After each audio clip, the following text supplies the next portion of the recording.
Irmãos, bom dia. Vamos abrir nossas Bíblias na primeira epístola de Pedro.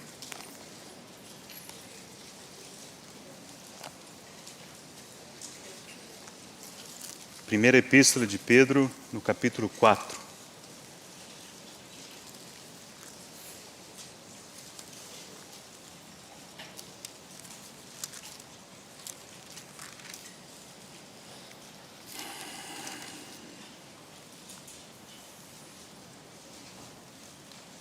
A partir do versículo 12.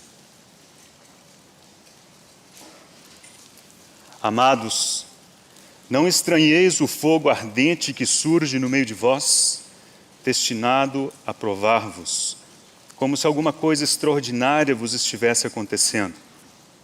Pelo contrário, alegrai-vos na medida em que sois coparticipantes dos sofrimentos de Cristo, para que também na revelação da sua glória vos alegreis exultando.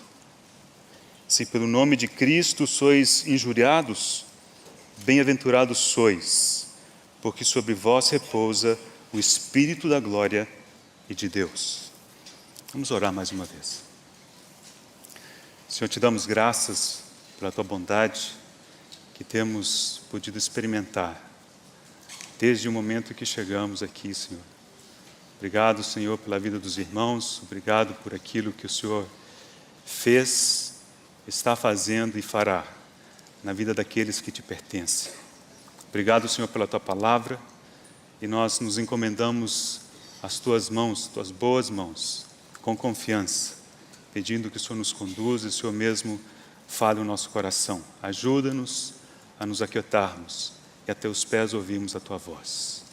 Em nome de Jesus, o nosso Senhor, oramos. Amém. Quando Pedro escreveu essa epístola, ele escreveu para um conjunto de pessoas que certamente estavam sob perseguição. Ele abre a epístola dizendo aos forasteiros na dispersão no Ponto, Galácia, Capadócia, Ásia, Bitínia. Ele diz, olha, aqueles que estão dispersos, sendo perseguidos nessa região, a eles Pedro escreveu essa epístola. E esses irmãos, eles estavam sendo perseguidos. E em consequência dessa perseguição, surgia sofrimento. E esse é um dos temas principais dessa epístola, sofrimento. Não é o nosso tema. Mas, de fato, a palavra sofrimento aparece na epístola de 1 Pedro mais vezes do que em qualquer outra epístola ou escrito do Novo Testamento. Aparece alguma coisa em torno de 16 vezes. A palavra sofrimento. E aqui nós temos um sentimento, nesses 3 versículos que lemos, que de fato, aqueles leitores de Pedro estavam passando por aperto, por sofrimento. Contudo, Pedro os encoraja e diz, alegrai-vos. Alegrai-vos. Agora, a palavra de Deus em nenhum momento nos ensina a gostarmos do sofrimento ou nos alegrarmos no sofrimento per si. Essa não é a questão. A questão é que, dependendo do sofrimento e dependendo da nossa reação ao sofrimento, algo de eterno é construído em nós. Algo de eterno é formado em nós. E por isso podemos e devemos nos alegrar. E nesse texto, o versículo 14 faz menção explícita ao Espírito Santo. E eu creio que, até de acordo com o tema dessa conferência, que a gente deseja tentar ver juntos na palavra de Deus, é que muitas vezes, por detrás de sofrimentos e de situações difíceis, está aquela cuidadosa mão do Espírito Santo. E é por isso que o sofrimento pode, dependendo da nossa reação, dependendo de como nós nos lançamos aos pés do Senhor, produzir para nós eterno peso de glória. Então, irmãos, a conferência, o tema central dela é o Espírito Santo na vida dos filhos de Deus. E a minha parte diz respeito a essas disposições do Espírito Santo em nossas vidas. Eu vou usar muitas vezes a palavra arranjo, os arranjos do Espírito Santo em nossa vida. Ao pensar na palavra arranjo, logo pensando arranjo de flores. A gente falar de arranjo, a gente pensa logo no arranjo de flores. Tenho certeza que os irmãos já viram arranjos de flores.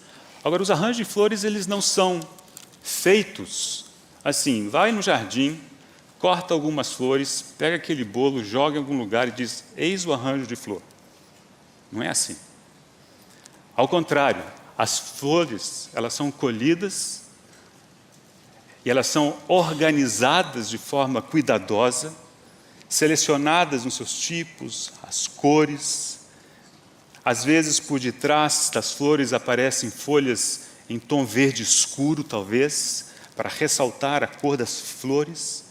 Enfim, quando olhamos para um arranjo de flores, tenho certeza que ninguém olha para o arranjo de flores e imagina que aquilo aconteceu por um acaso. Nasceu desse jeito. Não. Houve alguém que arranjou, que dispôs as flores daquele jeito, de forma a formar aquele arranjo. E o ponto que eu gostaria de insistir nesses períodos de manhã com os irmãos é que o Senhor, por meio do seu Espírito, cuidadosamente, Ele arranja situações nas quais Ele nos coloca objetivando algo muito além de nós. Agora, sempre que imaginamos o Senhor, imaginamos o Espírito Santo, sempre pensamos naquilo que é, muitas vezes, bom e agradável. Porque, de fato, o nosso Senhor é o nosso bom pastor. Ele só nos faz bem, sempre. Mas nós estamos preparados, muitas vezes, para reconhecer isso em situações de aperto, em situações de dificuldade. E aqui nós vamos pegar esse trecho em 1 Pedro, emprestado. Porque ele foi escrito para aqueles que estavam sob perseguição em primeira mão, mas não apenas isso. Ele se aplica a tantas outras situações que vão além da perseguição. Logo no capítulo 1, Pedro fala assim, se necessário sejais contristados por várias provações. Várias significa tanto em termos de muitas, quanto em termos de variadas. O arranjo, ele é multicor. Então, as provações que nos vêm não são apenas na forma de perseguição, são as mais variadas situações. Eu quero com os irmãos, pela graça de Deus, com a ajuda do Senhor, do seu Espírito, considerarmos esse ponto ao longo desses trechos, desses períodos na manhã. E o que eu gostaria de tentar passar com os irmãos são alguns aspectos dessas disposições, desses arranjos que o Espírito Santo providencia para lidar conosco. Em primeiro lugar, hoje estaremos ocupados com isso a maior parte do tempo. Eu gostaria de ver com os irmãos a necessidade que temos desses arranjos do Espírito Santo. A menos que nós vejamos que nós temos uma necessidade imensa de que o Espírito Santo trate conosco, lide conosco, nós não iremos muito longe. Então precisamos ver a necessidade. Também, e se o Senhor permitir, será amanhã, precisamos entender como se manifestam esses arranjos do Espírito Santo. Porque se eu partir do pressuposto que as disposições do Espírito Santo Todas elas serão agradáveis, fáceis, simples, serão, abre aspas, uma bênção, fecha aspas. Possivelmente eu perca de vista e não consiga reconhecer boa parte das disposições e dos arranjos que o Espírito Santo preparará para a minha vida. Então, tendo visto a necessidade, tendo considerado um pouco como se manifestam, na quinta-feira, com a ajuda do Senhor, queremos considerar qual deve ser a nossa resposta a esses arranjos. Como devemos nós responder ao mover do Espírito Santo em nós e no nosso contexto. E, finalmente, na sexta-feira, pela graça de Deus, queremos entender um pouquinho dos resultados dos arranjos do Espírito Santo. Então, é isso que está diante de nós. Eu gostaria de convidar os irmãos, então, a passarmos esses dias em oração e consideração, como precisamos de apreender essas verdades. E uma das coisas que me impressionou ao considerar esse tema, a impressão que a gente tem é que, à medida que o tempo se aproxima e sabemos que a volta do Senhor está próxima, é quase como se o tempo estivesse curto demais, e aí o Espírito Santo precisa aumentar um pouco a temperatura das provas. E a frase que eu vou utilizar bastante para refletir esses arranjos, essas disposições muitas vezes difíceis e penosas que se nos apresentam, essa primeira frase que aparece no versículo 12 do capítulo 4 aqui em 1 Pedro. Fogo ardente. Irmãos, fogo ardente. Agora, se você voltar a ler esse texto com cuidado, a impressão que temos, a clara impressão que temos, é que esse fogo ardente é uma situação permitida, arranjada pelo Espírito Santo para alcançar o objetivo. O próprio versículo 12 nos diz: destinado a provar-vos. Irmãos, dificuldades todos têm, inclusive os ímpios. Não estamos falando dessas dificuldades. Estamos falando de situações de fogo ardente que alguém, e esse alguém é a pessoa do Espírito Santo, cuidadosamente arranja com objetivo. Esse destinado significa com objetivo. Ele, ao fazê-lo, ele tem um objetivo. Ele tem um destino, algo ele deseja alcançar, e nós precisamos entender o que é isso. E tendo entendido isso, será tão mais fácil nós nos lançarmos aos pés do Senhor e dizer amém à vontade dEle. Só que o Espírito Santo, claro, ele tem seus métodos, ele tem seus meios, que muitas vezes nós desconhecemos. Então, que grande perda nossa, se nós não soubermos reconhecer a voz do nosso pastor amado, na pessoa do seu Espírito Santo. Aquela voz suave, aquele sussurro do qual temos ouvido falar de noite. Então, pela graça do Senhor, irmãos, gostaríamos de passar por esses 4 pontos, começando hoje, tratando da necessidade que temos dos arranjos, das disposições, do trato do Espírito Santo em nossa vida.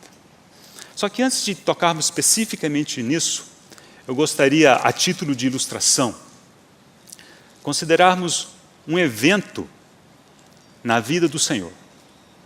E nesse evento, assim, como que encapsulado nesse evento, encontramos esses 4 aspectos, que desejamos tratar aqui ao longo dessa semana.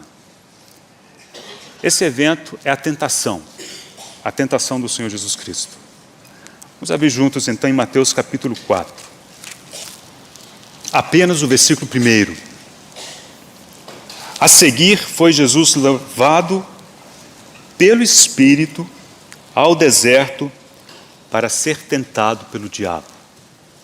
Preste atenção nesse versículo. Tem muitas informações importantes só nesse primeiro versículo.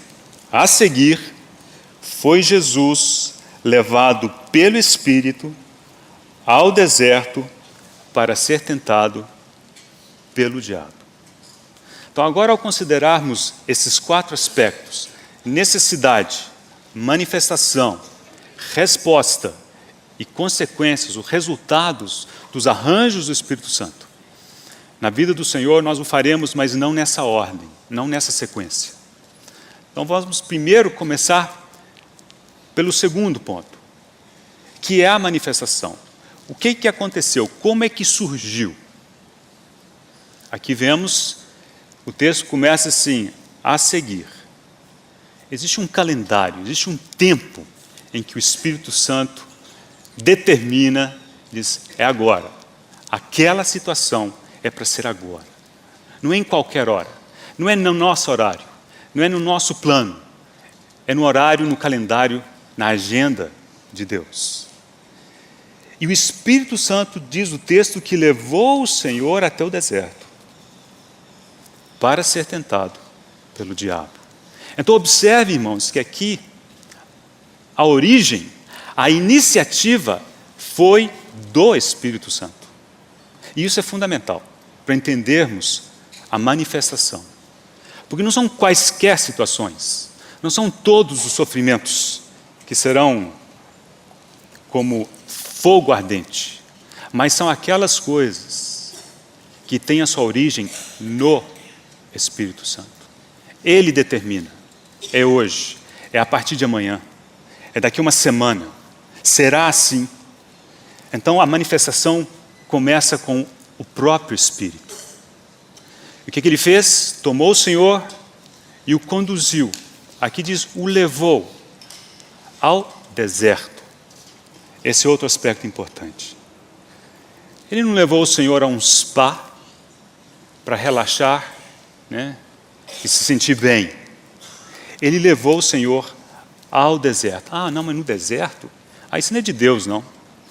É de Deus, sim. É de Deus, sim. A origem foi o Espírito Santo. E levou o Senhor, na sua soberania, ao deserto, com um objetivo: ser tentado pelo diabo. Então, precisamos entender que não basta julgar as situações pelo seu aspecto exterior e o quanto nós agradamos ou não delas, para determinar se aquela difícil situação é de Deus ou não. Precisamos gastar tempo aos pés do Senhor. E entenderemos que muitas situações são, sim, iniciativa de Deus, com um objetivo sublime. E em percebendo isso, precisamos dar uma resposta adequada.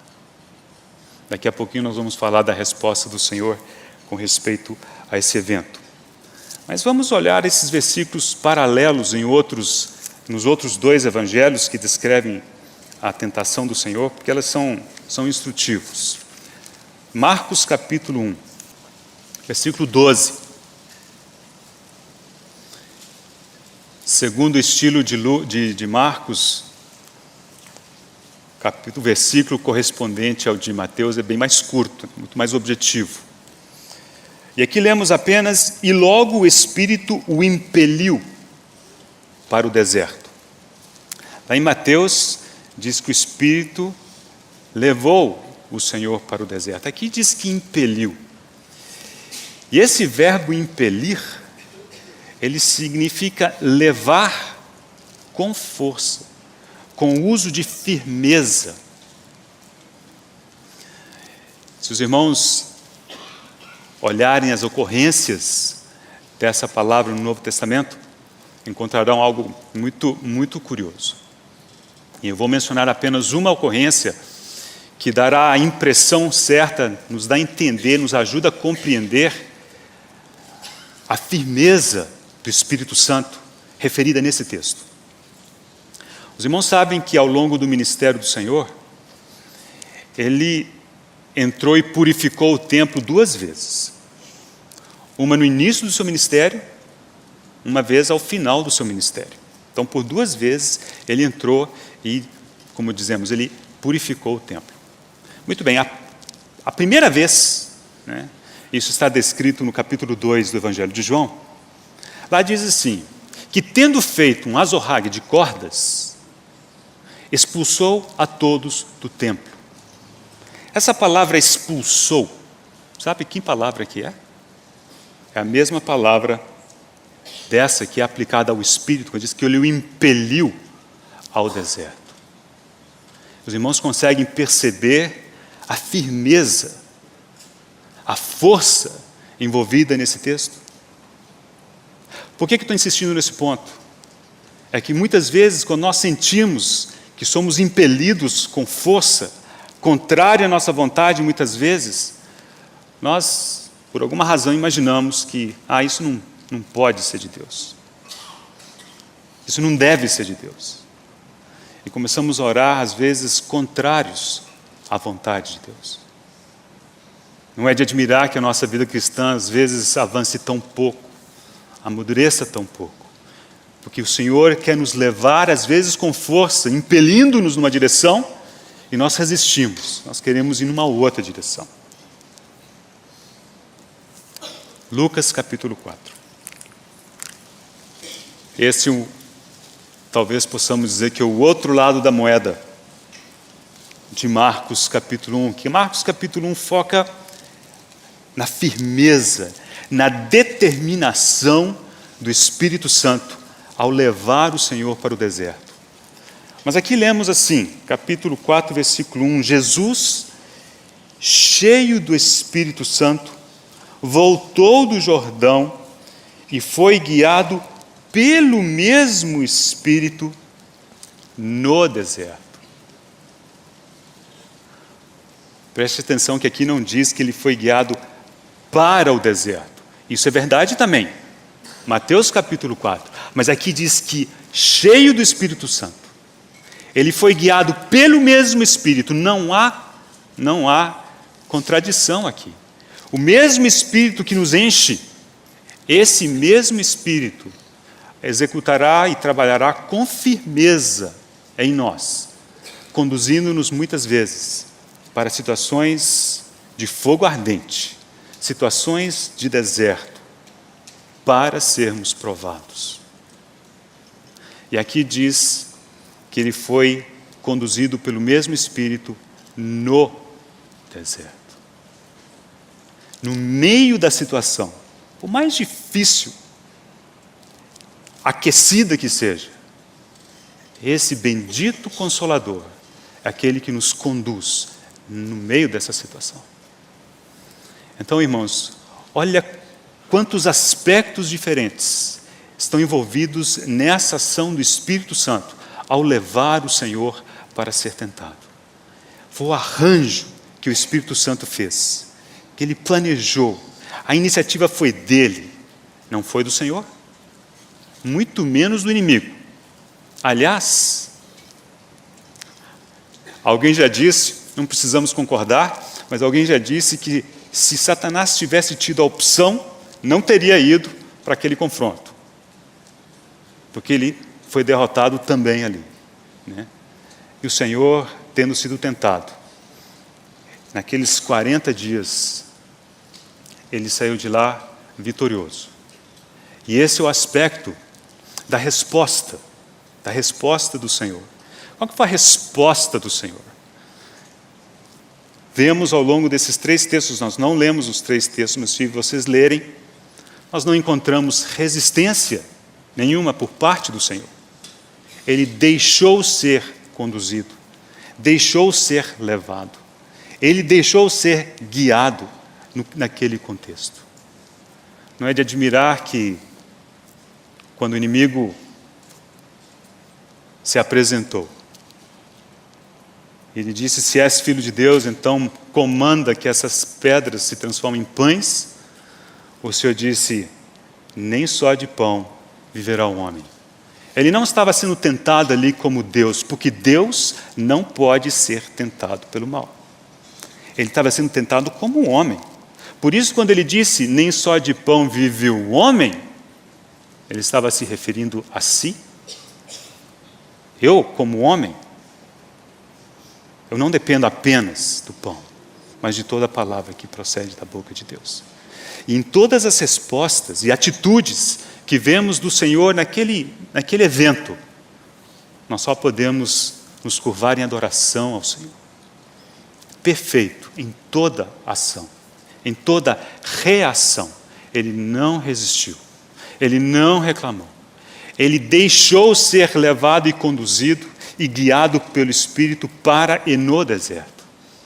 Então isso deverá servir de guia para nós, quando considerarmos qual deve ser a nossa reação perante as situações de fogo ardente. E agora no que concerne aos dois extremos, a necessidade e aos resultados dos arranjos do Espírito Santo com respeito ao Senhor, aí precisamos dizer o seguinte: é diferente com respeito a nós, mas é igualmente instrutivo. Daqui a pouquinho nós vamos relembrar rapidamente qual que é a nossa necessidade de sermos tratados pelo Espírito Santo. Eu creio que ninguém minimamente honesto vai dizer que não tem essa necessidade.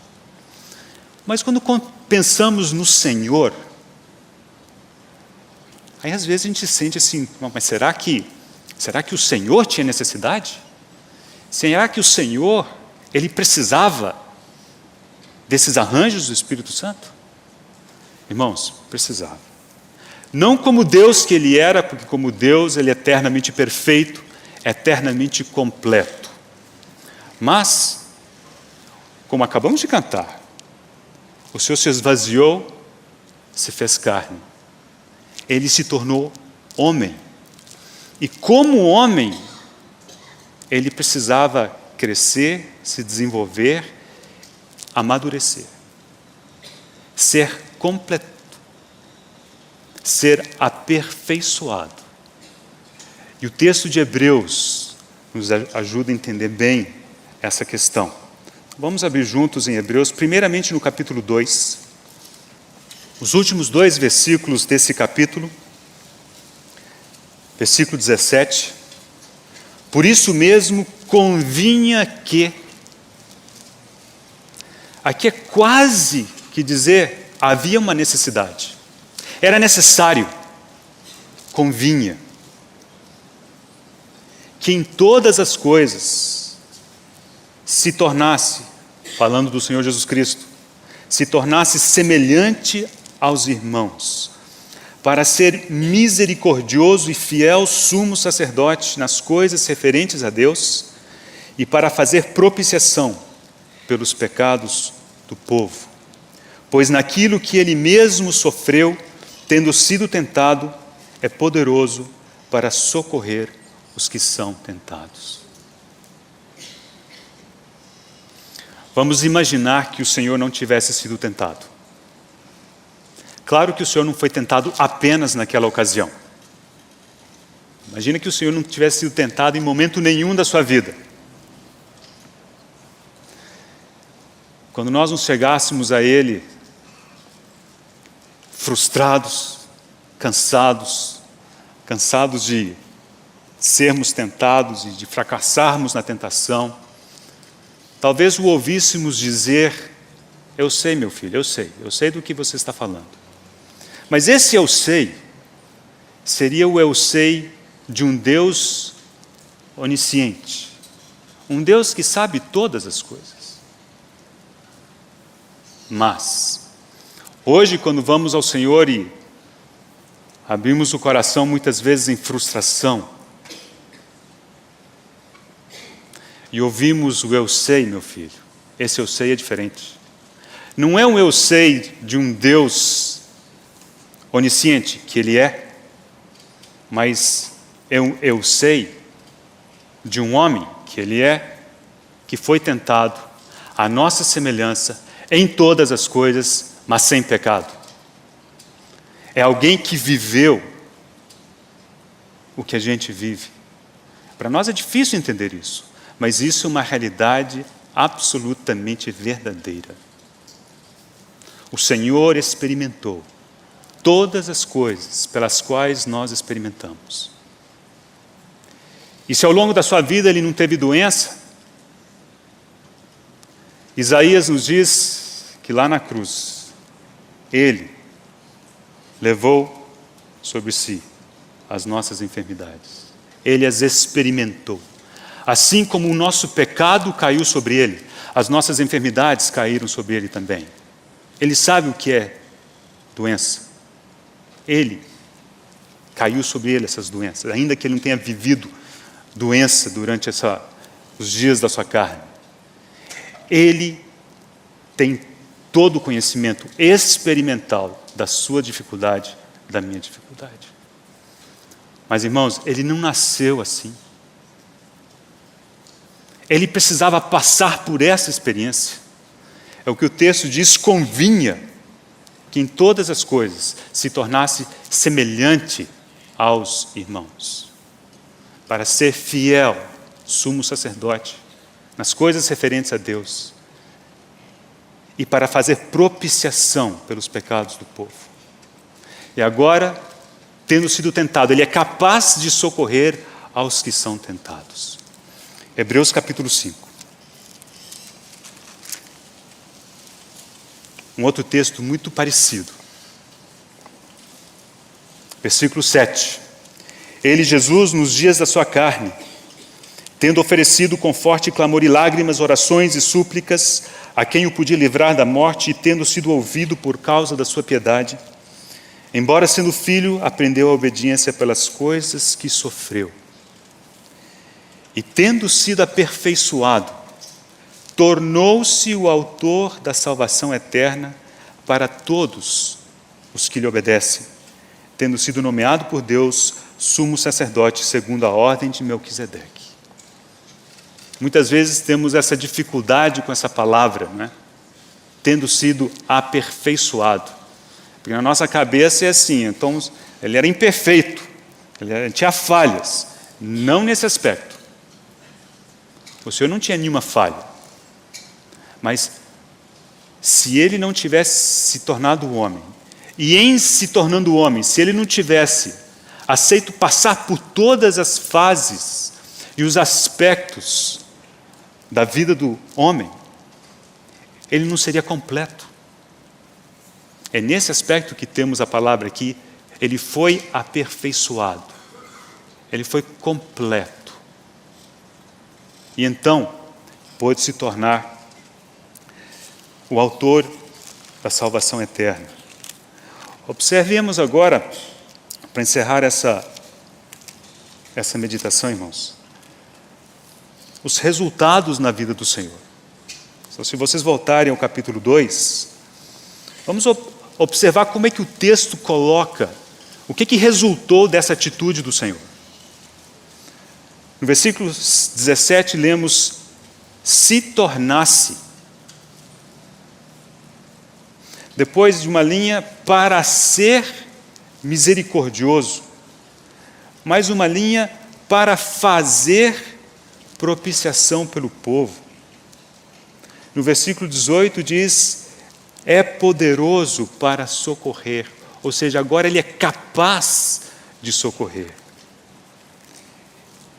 E no capítulo 5, versículo 9 diz, e tendo sido aperfeiçoado, tornou-se.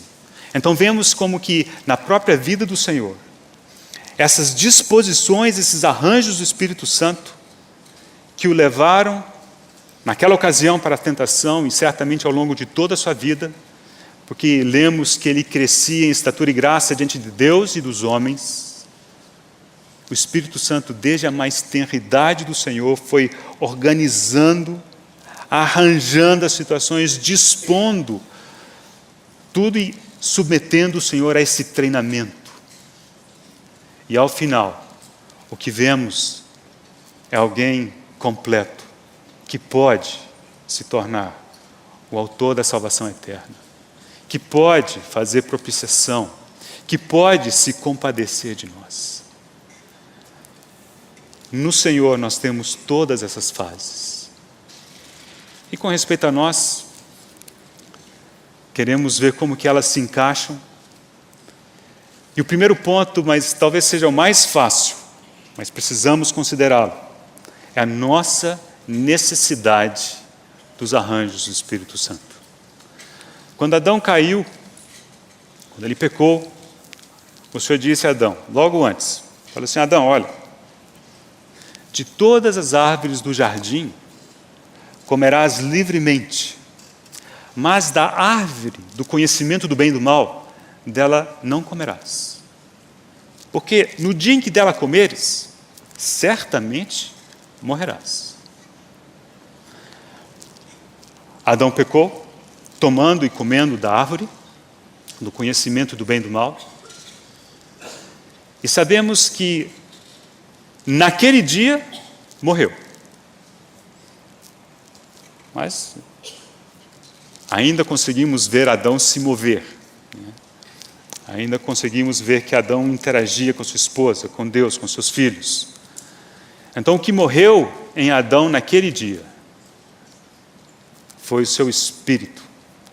Foi aquele órgão que Deus havia colocado nele, como uma lâmpada, que lhe daria condições de perceber Deus, de ter comunhão com Deus, de discernir questões espirituais. Seu espírito morreu. Morte é, você sai de uma condição para uma condição de disfunção, não tem função. Aquela função parou de existir. O espírito de Adão, ele não desapareceu. Ele simplesmente ficou inoperante. Alguém já disse que podemos imaginar com uma lâmpada que é desligada, então não tem mais a luz. A lâmpada está ali, né? Você pode utilizá-la para escorar uma porta, por exemplo. Mas não foi para isso que ela foi feita, né? Então, o espírito de Adão estava, mas estava morto.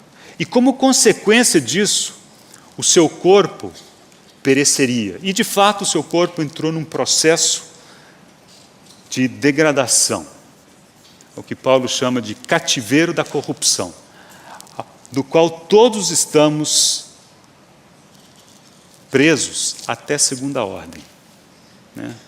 Basta olhar o progresso, se é que assim pode dizer, né? O progresso dos nossos corpos ao longo do tempo. Ele vai degradando, né? Ele vai se corrompendo. Alguns tentam ir contra essa maré, mas é só uma questão de tempo. Muito bem. Mas Adão era também alma vivente. Então, quando Deus criou Adão, criou espírito, alma e corpo. Quando ele caiu, seu espírito morreu. Ele se desconectou de Deus. Ele não mais consegue apreender, discernir, entender as coisas de Deus. Por isso que Paulo diz que o homem natural não consegue discernir as coisas espirituais, porque eles são loucura. Ele não tem aquele órgão necessário para perceber questões espirituais. Certamente os irmãos já tiveram essa experiência. Pregar o evangelho para alguém e a pessoa, aquilo que te parece óbvio, a pessoa não tem a menor percepção. E às vezes a gente até se impacienta, acha que é má vontade, a pessoa não quer. Irmãos, não é isso não. Eu fico imaginando, se tomássemos um cego de nascença e tentássemos, por exemplo, descrever a cor vermelha. O que é a cor vermelha? Isso é fácil. É a cor do tomate. Mas ele nunca viu um tomate. Irmãos, não tem solução. Essa é a condição do homem caído. Sem o Espírito, ele não tem como aprender as questões espirituais. Graças ao Senhor, Ele deixou alguma coisinha ali que é a nossa consciência e por ali o Senhor pode mover. Mas o fato é que o homem caído precisava de ser restaurado. Caiu o espírito, alma e corpo. Ele precisaria ser restaurado no seu espírito, na sua alma e no seu corpo. E esse é o nosso ponto de partida para enxergarmos a necessidade que temos dos arranjos do Espírito Santo. Vamos abrir rapidamente Ezequiel, capítulo 36. São palavras pronunciadas pelo Senhor para Israel, mas que descrevem um processo que se aplica a nós também. Então nós vamos tomar esses versículos emprestados de Israel. Versículo 26, o Senhor diz: dar-vos-ei coração novo, e porei dentro de vós espírito novo. Por que eles precisavam de um espírito novo? Eles precisavam do espírito novo porque o espírito com o qual o homem havia sido criado, em Adão, morreu. Aquele não serve mais. Então o Senhor precisa, na sua misericórdia, regenerar o nosso espírito, nos dar um espírito novo. E é isso que ele estava prometendo a Israel aqui. Tirarei de vós o coração de pedra e vos darei um coração de carne. Então, se quisermos aplicar isso a nós, podemos imaginar isso aqui como sendo a nossa conversão, porque na nossa conversão, quando cremos no Senhor Jesus Cristo, o Senhor regenera o nosso espírito. Aquele espírito que havia perdido a sua função de comunhão, capacidade de perceber Deus e as questões espirituais. O Senhor toca e aquilo é regenerado. Mas não para ali. Versículo 27. Porei dentro de vós o meu espírito. Não confunda os dois espíritos. O espírito do versículo 26 é um novo espírito do homem. É um espírito regenerado. O espírito do versículo 27, essa é uma promessa, é o Espírito de Deus. Porei dentro de vós o meu espírito. Isso só pode acontecer depois que o espírito do homem ele é regenerado, porque só então ele se torna um receptáculo adequado para a habitação do Espírito de Deus. E farei que andeis nos meus estatutos, guardareis os meus juízos e os observeis. Então, com isso, nós podemos imaginar que a salvação do Espírito está resolvida. Adão pecou, o Espírito dele morreu, e aqui temos uma promessa de Deus, não apenas aqui, tantos outros textos que nos falam que o Senhor, na nossa conversão, Ele regenera o nosso espírito, e porque agora sois filhos, Deus enviou ao nosso coração o Espírito do seu Filho, que clama, Abba, Pai. Então, somos salvos, graças a Deus por isso. Agora, vamos pular para o corpo. Nós vamos deixar a alma para o final. Da mesma maneira, como que em Adão, quando ele pecou e o seu espírito morreu, automaticamente seu corpo entrou em um processo de degeneração. Quando o Senhor regenera o nosso espírito e Ele traz o seu espírito para habitar em nós, o nosso corpo, que está preso em um cativeiro da corrupção, vai continuar ali, mas existe uma promessa, que o Espírito de Deus habitando em nós, garante que esse mesmo Espírito vivificará o nosso corpo mortal. E esse versículo eu quero ler com os irmãos, Romanos capítulo 8. Observe que essa promessa tem a ver com o Espírito mesmo. Quando Deus resolveu o problema da salvação do nosso espírito no dia da nossa conversão, nesse dia, ganhamos a vida eterna. Nesse dia, ganhamos a promessa de que um dia teremos corpo espiritual. Ressuscitaremos com corpo espiritual. Esse é o termo utilizado por Paulo em Romanos capítulo 15. Se há corpo natural, há também corpo espiritual. Esse corpo é aquele que haveremos de receber. E isso é consequência de quê? De termos crido no Senhor. Não é? Capítulo 8 de Romanos, versículo 11. Observe que a conexão aqui é feita entre o espírito e o corpo mortal. Se habita em vós o espírito daquele que ressuscitou a Jesus dentre os mortos, esse mesmo que ressuscitou a Cristo Jesus dentre os mortos, vivificará também o vosso corpo mortal por meio do seu espírito que em vós habita.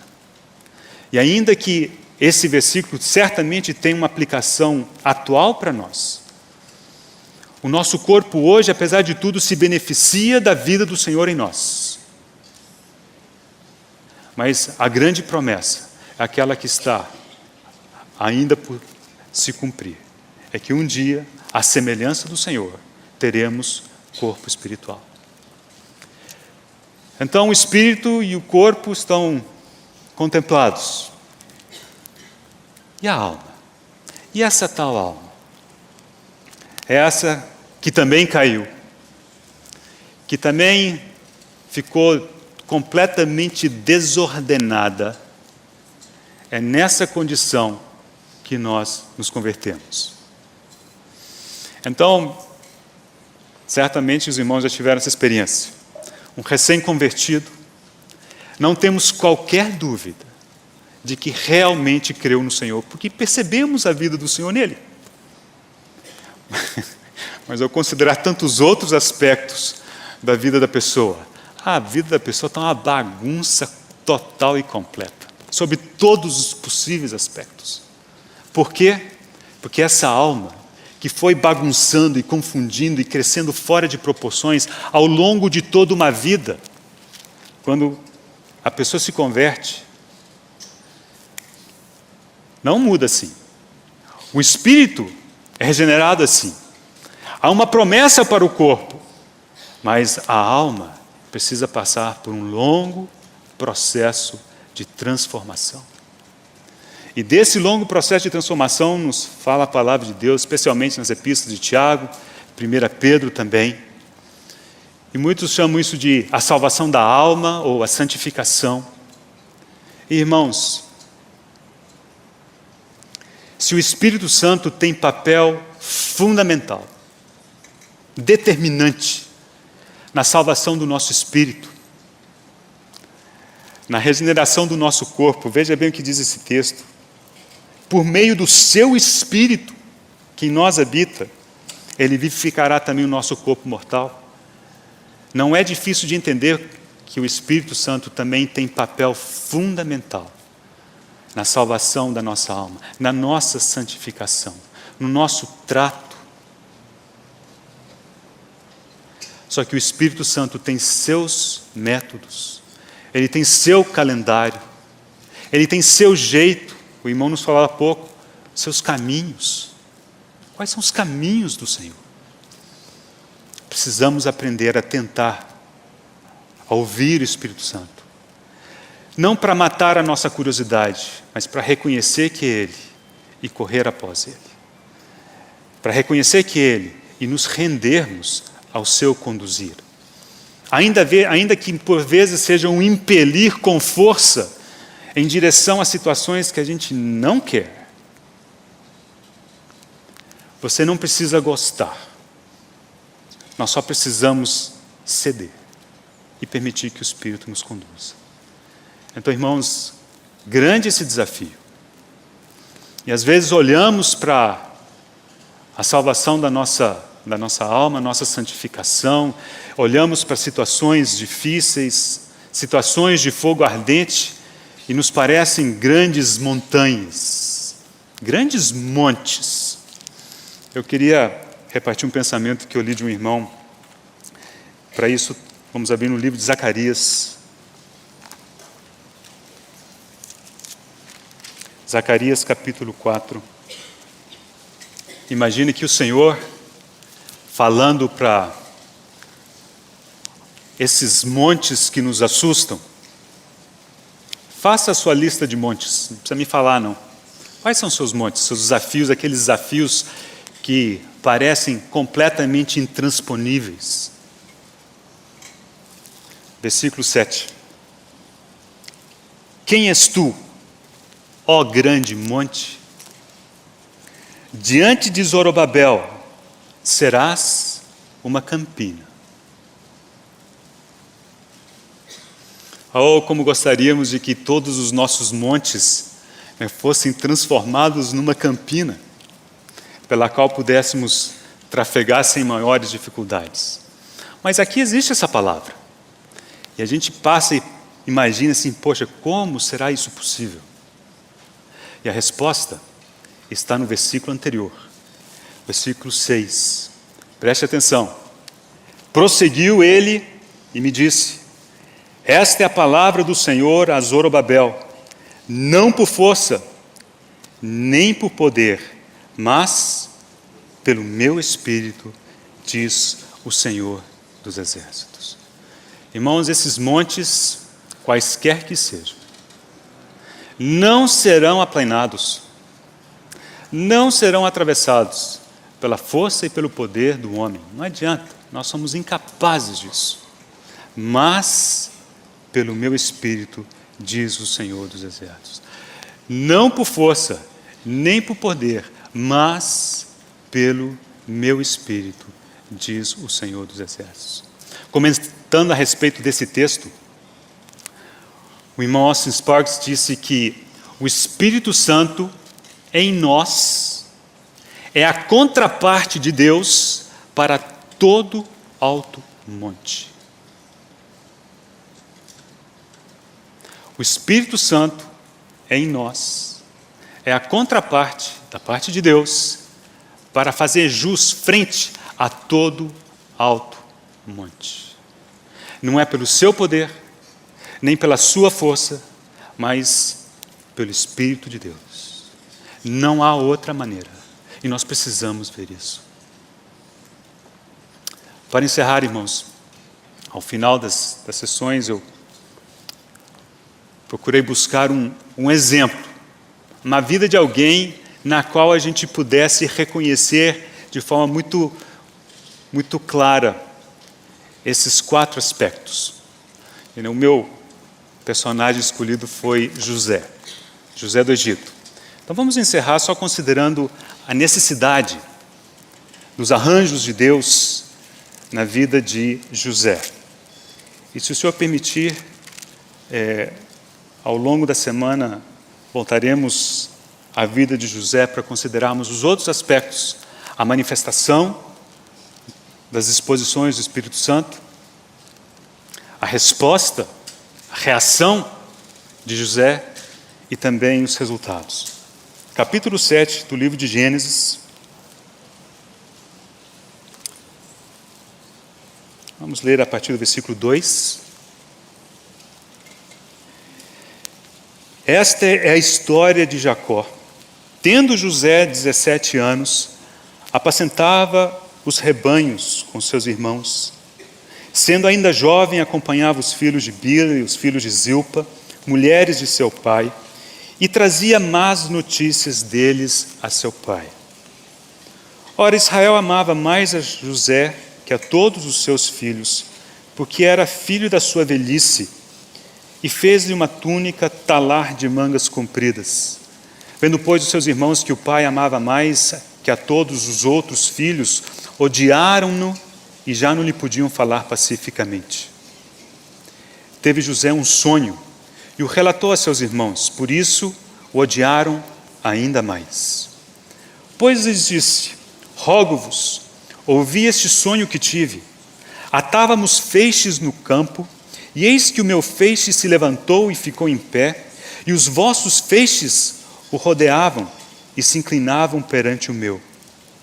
Então lhes disseram seus irmãos: reinarás com efeito sobre nós?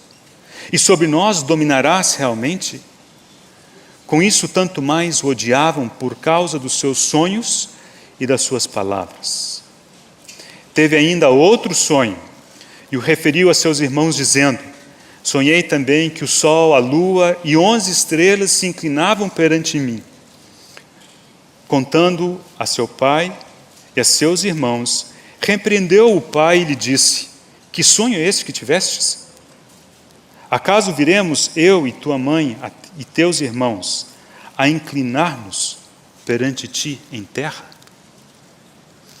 Então, a história de José, nós a conhecemos.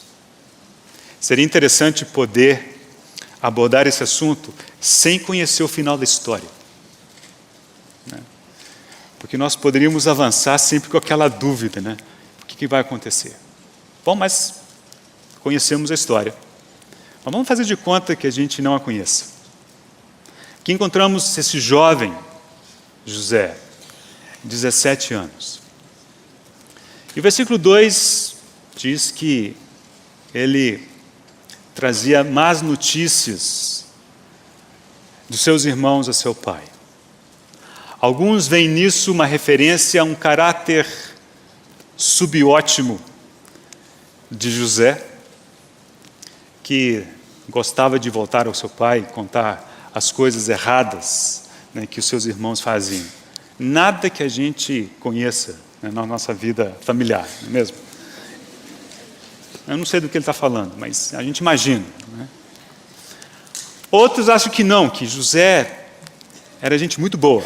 Realmente, assim, aqui ele sentia na necessidade de avisar a seu pai as coisas que seus irmãos faziam. Bom, como se não bastasse isso, o versículo 8, no finalzinho, diz que seus irmãos odiavam não apenas por conta dos seus sonhos, mas também das suas palavras. Observaram? Final do versículo 8. E o odiavam por causa dos seus sonhos e de suas palavras. Então, aparentemente, as próprias palavras de José para com seus irmãos não eram lá, talvez, muito amigáveis ou pacíficas. Com tudo isso, como essa é uma questão controversa, vamos deixar esse aspecto da personalidade de José de lado. Nós vamos só mencionar o seguinte: vemos a necessidade dos arranjos do Espírito Santo na vida de José, no fato de que ele teve 2 sonhos. E quando ele relatou esses sonhos a seus irmãos, e depois a seu pai, tanto os irmãos quanto o pai, a resposta deles, em essência, é: isso é impossível. José está falando do quê? Você ficou doido? Reinarás tu com efeito sobre nós? Nós, eu e a tua mãe, nos prostraremos diante de ti. Humanamente falando, os sonhos de José eram impossíveis de serem realizados. Ele era quase o caçula, só tinha Benjamim depois dele, né? E os sonhos eram de tal monta que, aos olhos do homem, eram como grandes montes, eram impossíveis. Mas sabemos qual que é o final da história. Sabemos que foi muito mais do que vemos nesses sonhos. Esses sonhos se cumpriram, sim, mas foi muito mais do que isso. Será que foi por alguma coisa que José fez? Alguma iniciativa de José? Certamente, José teve uma atitude muito positiva, mas ele não tomou nenhuma iniciativa. O que precisamos ver ao longo da vida de José são os soberanos arranjos e disposições do Espírito de Deus, ordenando situação após situação, para que aqueles sonhos pudessem ser realizados. Irmãos, se pela graça do Senhor nós pudermos ver algo disso, nós realmente teremos que ter uma atitude diferente com respeito às nossas situações particulares de fogo ardente, porque elas têm um objetivo, são destinados a provar-nos. E o versículo 13 de 1 Pedro capítulo 4 menciona o dia da revelação da glória do Senhor. E diz: para que naquele dia vos alegreis exultando. Precisamos ver além da dificuldade, do fogo, da fornalha, que muitas vezes são os arranjos do Espírito Santo, mas esses têm um objetivo eterno. Então, com a ajuda do Senhor, amanhã, Consideraremos como que esses arranjos, como eles são manifestos na nossa vida. Mas é necessário que percebamos que nós temos a necessidade de que isso aconteça e de nos submetermos a esse operar do Espírito Santo em nossa vida. Que o Senhor nos abençoe. Amém, irmãos.